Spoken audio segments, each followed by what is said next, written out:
দেশের বাইরে প্রথম আমার ইন্টারন্যাশনাল ম্যাচ। প্রথম রাউন্ডে অনেক নার্ভাস ছিলাম যে প্রথম ইন্টারন্যাশনাল ম্যাচ দেশের বাইরে কীভাবে খেলবো, যে স্বর্ণপদক পাবো কি পাবো না, এইটা স্যার বেশি কাজ করতেছিল। যাক, দিন শেষে যখন স্বর্ণপদকটা জিতেছি নিজের কাছে অনেক ভালো লাগছে এবং আমরা দলগতভাবে অনূর্ধ্ব-21 আমরা রানার্স আপ অর্জন করেছি। আমরা অনেক খুশি আলহামদুলিল্লাহ। আমাদের ডি স্যার এবং মন্ত্রী মহোদয় আমাদের শুভেচ্ছা জানিয়েছেন। ওনাদের যে আমরা উপহার দিতে পেরেছি আর বাংলাদেশের মানুষজনকে যে আমরা ঈদ উপলক্ষে যে উপহারটা দিতে পেরেছি, এটার জন্য অনেক খুশি লাগতেছে আমাদের। 5+ স্টার রেটিং প্রাপ্ত দেশের সর্বোচ্চ বিদ্যুৎ সাশ্রয়ী ওয়ালটন এসি। স্মার্ট কমফোর্ট এখন নেক্সট লেভেলে।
সেরা খেলোয়াড় আমার যেটা মনে হয় যে ফার্স্ট যে ফাইটটা আমার ছিল ওখানে আমি 3 সেকেন্ড আর কি ফাইটটা শেষ করছি, আর সেকেন্ড ফাইটটা হচ্ছে 10 সেকেন্ডে, এই জন্য হয়তো আমাকে সেরা খেলোয়াড়টা দেওয়া হয়েছে। ভালো লাগতেছে, অবশ্যই এটা ভালো লাগার বিষয়, খুব ভালো লাগতেছে।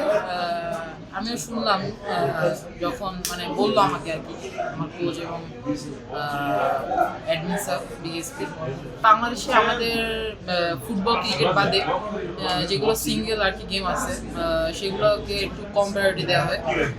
তো আমি আশা করি যে এগুলোতে যেন একটু তারা তাকায়, যাতে সামনের দিকে আরও আমরা আগাতে পারি। আর বাংলাদেশ হচ্ছে আমাদের দুটোতে কমই হয় গেম।